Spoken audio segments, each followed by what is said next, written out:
வணக்கம். சிவகாமி செந்தில்குமார். இந்து மகாசமுத்திரம் 2வது பாகத்தில் அத்தியாயம் 5.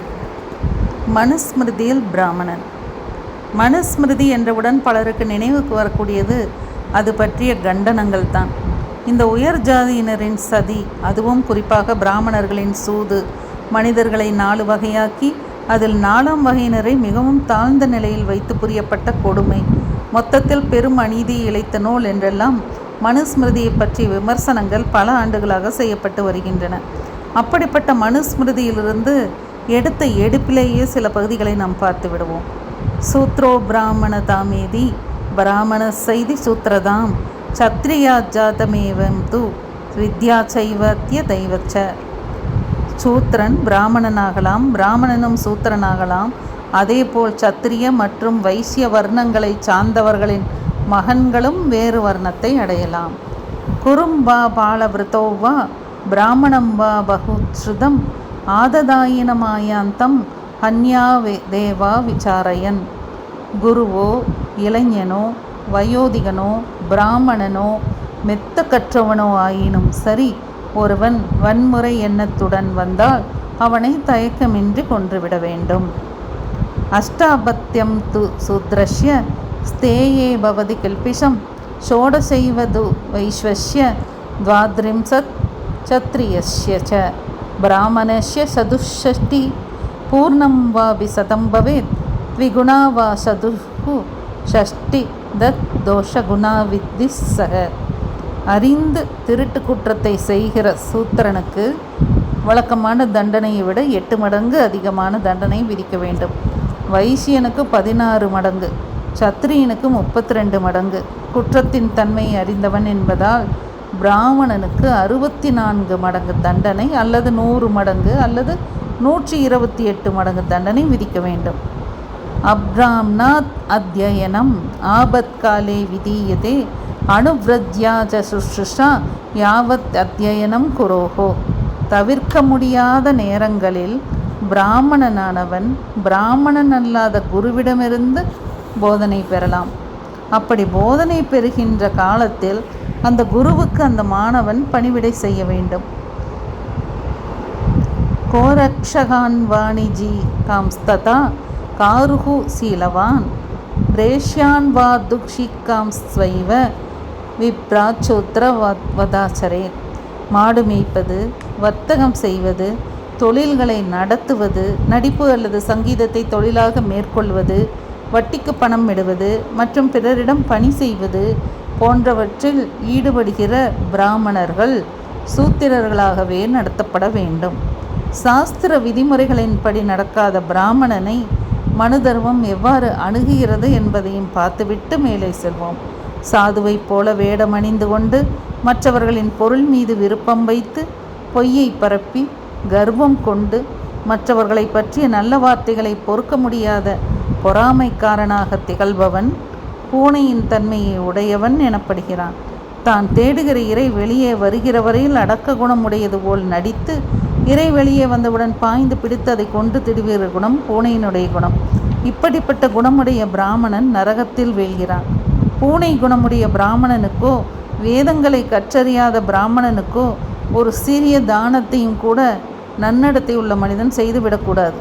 இப்படிப்பட்ட பிராமணர்களுக்கு தானம் செய்யப்பட்டால் தானம் வாங்கியவனோடு சேர்ந்து தானம் கொடுத்தவனும் கூட துன்பத்தை அனுபவிப்பான். வேதங்களிலும் சாஸ்திரங்களிலும் கூறப்பட்டிருக்கும் வழிமுறைகளை கடைபிடிக்காத பிராமணனுக்கு சிராத்தத்தில் உணவளிக்கப்பட்டால் அந்த உணவு அரக்கர்களால் உட்கொள்ளப்பட்டதாகிறது.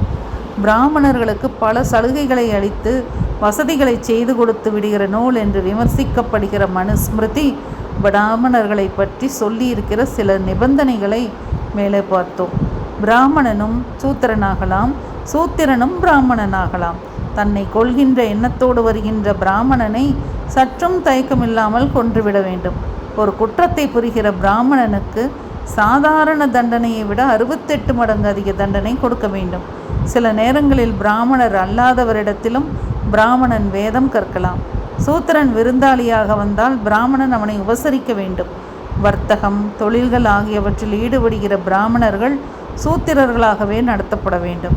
வேதத்தை நன்கு கற்று அறியாமலும் சாஸ்திர விதிமுறைகளின்படி நடக்காமலும் உள்ள பிராமணனுக்கு தானம் செய்தால் தானம் செய்கிறவன் நரகத்திற்கு போவான் என்றெல்லாம் சொல்கிற ஒரு நூல் பிராமணர்களுக்கு எல்லா வசதிகளையும் செய்து கொடுத்து அவனை மிகவும் சௌகரியமாக வைக்கிற நூல் என்று கருதப்படுவது விந்தைதான்.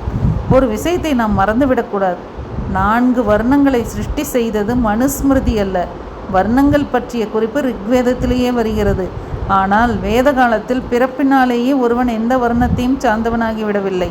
பின்னர் இந்த நிலை மாறியது. ஒவ்வொருவரும் தங்கள் இயல்புகளுக்கேற்ப ஒவ்வொரு வகையில் வாழ ஒரு மனிதனின் வாழும் வகையே அவன் சந்ததிகளின் வாழும் வகையாகிவிட, காலப்போக்கில் இதுவே குடும்பத்தின் வாழும் வகையாகிவிட வர்ணங்கள் பிறப்பினாலேயே அடையப்படுகின்றன என்ற நிலை தோன்றிவிட்டது. இந்த நிலை எப்போது தோன்றியது என்று சொல்ல முடியாவிட்டாலும் மகாபாரதத்திலேயே பிராமணன் யார், மற்ற வர்ணத்தவர் யார் யார் என்றெல்லாம் வருகிற விவாதங்களிலிருந்து சுமார் 5000 வருடங்களுக்கு முன்பாகவே இந்த நிலை தோன்றியிருக்கலாம் என்று கருதக்கூடும். அப்படிப்பட்ட நிலையில்தான் மனுஸ்மிருதி வந்திருக்கிறது.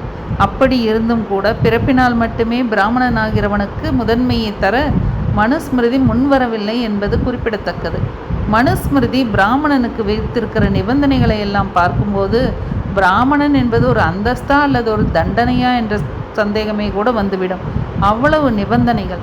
அந்த நிபந்தனைகளை எல்லாம் ஏற்று அந்த விதிமுறைகளுக்கெல்லாம் உட்பட்டு நெறிமுறை தவறாத வாழ்க்கை வாழ்கிற பிராமணனுக்குத்தான் மனு தர்மம் சலுகைகளை அளித்து பிறப்பில் மட்டுமே பிராமணனாக இருந்து மற்றபடி பிராமணனுக்குரிய விதிமுறைகள் எதையும் கடைபிடிக்காமல் வாழ்கிறவனுக்கு மனு தர்மம் அளித்த ஒரே ஒரு சலுகை அரசனின் நீதி நிர்வாகத்துறையில் பதவி வைப்பது மட்டும்தான். இப்படி ஒரே ஒரு ஷரத்தில் பிறப்பினால் மட்டுமே பிராமணன் என்று இருப்பவனுக்கு முன்னுரிமை தரப்பட்டதிலிருந்தே மற்ற ஷரத்துகளில் குறிப்பிடப்பட்டிருக்கிற பிராமணர்கள் பிறப்பினால் மட்டுமல்லாமல் வாழும் வகையினாலும் பிராமணர்களாக திகழ வேண்டும் என்பது எளிதாக புரிகிற விஷயம். அதாவது மனுஸ்மிருதியில் பிராமணர்களுக்கு அளிக்கப்படும் சலுகைகள் மேலே குறிப்பிடப்பட்டுள்ள ஒன்றை தவிர எல்லாமே பிறப்பினால் மட்டுமல்லாமல் வாழும் வகையினாலும் பிராமணர்களாக திகழ்ந்தவர்களுக்கே. பல கடுமையான நிபந்தனைகளையும் வாழும் வகைகளையும் பிராமணனுக்கு விதித்துவிட்ட மனுஸ்மிருதி அப்படிப்பட்ட நிபந்தனைகளுக்குட்பட்டு வாழ்கிற பிராமணனுக்கு சில சலுகைகளை தந்தது. இன்றைய இடஒதுக்கீட்டை எடுத்துக்கொண்டால் கூட அதனால் பயன்பெறுகிறவர்களுக்கு எந்த நிபந்தனையும் கிடையாது. ஆனால் அன்று சில விஷயங்களில் பிராமணனுக்கு முன்னுரிமை தந்த மனுஸ்மிருதி அவனுக்கு விதித்த டிசிப்ளின் மிகவும் கடுமையானது. அந்த டிசிப்ளினை ஏற்று ஒருவன் வாழ்ந்தால் அவனுக்கு எந்த சமூகமுமே மரியாதை அளிக்கும். மனுஸ்மிருதி பிராமணர்களுக்கு விதித்திருக்கிற கடுமையான நிபந்தனைகளை பிறகு பார்ப்போம். இப்போதைக்கு பிறப்பை மட்டும் வைத்துக்கொண்டு எந்த வகுப்புக்கும் மனுஸ்மிருதி பெரும் சலுகைகளை காட்டிவிடவில்லை என்பதை மட்டும் மனதில் வாங்கி கொண்டு மேலே உள்ள பல விஷயங்களை பார்ப்போம். நல்ல குணங்கள், பிரம்மச்சாரியின் கடமைகள், மாணவர்களுக்கான விதிமுறைகள், வெவ்வேறு திருமண வகைகள், விருந்தாளிகள் நடத்தப்பட வேண்டிய விதம், திதி என்றும் திவசம் என்றும் வழங்குகிற சிராத்தத்தின் முக்கியத்துவம், பொதுவாக இல்லறத்தில் உள்ளவர்கள் கடைபிடிக்க வேண்டிய வழிமுறைகள், ஏற்கத்தகாத மற்றும் ஏற்கத்தக்க உணவு வகைகள், மனைவியின் கடமை, 4 வர்ணத்தவர்களின் கடமைகள், அரசனின் அதிகாரம், கடமை, ஒரு ராஜ்யத்தை பாதுகாப்பதற்காக அரசன் கடைபிடிக்கக்கூடிய வழிமுறைகள், நீதிமன்ற அமைப்பு, வழக்குகளை வழிமுறுத்தும் வழிமுறைகள், சாட்சியங்களை ஏற்பதற்கும் நிராகரிப்பதற்குமான விதிமுறைகள், வெவ்வேறு குற்றங்களுக்கான தண்டனைகள், சொத்துரிமைக்கான விதிமுறைகள், பிராயச்சித்த வழிமுறைகள், மறுபிறவி, ஞானம் எய்தும் வழிமுறைகள், தன்னைத்தானே ஒருவன் உயர்த்தி கொள்வதற்கான வழிமுறைகள் என்று ஆட்சி நிர்வாகத்திலிருந்து குடும்ப கடமைகள் உட்பட தனிமனித தர்மங்கள் வரை பல்வகையான விதிமுறைகளை மனுஸ்மிருதி வகுத்திருக்கிறது. ஆனால் ஒரு விஷயத்தை நாம் மனதில் கொள்ள வேண்டும். இப்போது பாராளுமன்றத்தில் ஒரு சட்டம் இயற்றப்பட்டால் அது நாடு முழுவதும் செல்லுபடியாகிறது. அது செல்லுபடியாகும் வகையில் மக்களை நிர்பந்திக்கும் அதிகாரம் மத்திய அரசுக்கு இருக்கிறது. அதற்கான அதிகாரிகள் நாடெங்கும் இருக்கிறார்கள். ஆனால் மனுஸ்மிருதியில் கூறப்பட்டுள்ள விதிமுறைகள் இப்படிப்பட்டவை அல்ல. ஏனெனில் எல்லா அரசர்களும் அதை ஏற்று அதன்படியே நடந்தார்கள் என்று சொல்ல முடியாது. பாரத நாடு கலாச்சார ரீதியாக ஒன்றுபட்டிருந்தாலும் நிர்வாகம் மற்றும் அரசியல் ரீதியாக பல ராஜ்யங்களாக இருந்தபோது சில அரசர்கள் இதை ஏற்றிருக்கலாம், பலர் இதை பற்றி கவலைப்படாமல் இருந்திருக்கலாம். மனுஸ்மிருதி மட்டுமல்லாமல் வேறு பல ஸ்மிருதிகளும் இருந்ததால் வெவ்வேறு ராஜ்யத்தில் வெவ்வேறு நூலின் அடிப்படையில் அரசன் ஆட்சி செலுத்தி இருக்கக்கூடும். மனுஸ்மிருதி இயற்றப்பட்டது சுமார் கிமு 200 ஆண்டுகளுக்கும் முன்பாக என்று இப்போது சொல்கிறார்கள். ஆனால் அதற்கு முன்பாகவே கூட மனுஸ்மிருதி இயற்றப்பட்டிருக்கலாம். ஆனால் கிமு 200 என்று எடுத்துக்கொள்ளும் பொழுதே உலகின் பல்வேறு நாடுகளில் சட்டதிட்டங்கள் ஒழுங்குமுறைப்படுத்தப்படாமல் இருந்த சமயத்திலேயே நீதிமன்றம், வழக்கு, விசாரணை வழிமுறை, சாட்சியங்கள் ஏற்பு மற்றும் நிராகரிப்பு, குற்றங்களுக்கான தண்டனை என்றெல்லாம் சட்டதிட்டங்களை பாரதம் கண்டிருந்தது என்பதற்கு மனுஸ்மிருதி ஒரு அத்தாட்சி என்பதை நன்றாக புரிந்து கொள்ள வேண்டும். இப்படிப்பட்ட வியக்கத்தக்க முறையில் அமைந்திருக்கிற இந்த நூலிலிருந்து சில பகுதிகளை மேலும் பார்ப்போம். தொடரும்.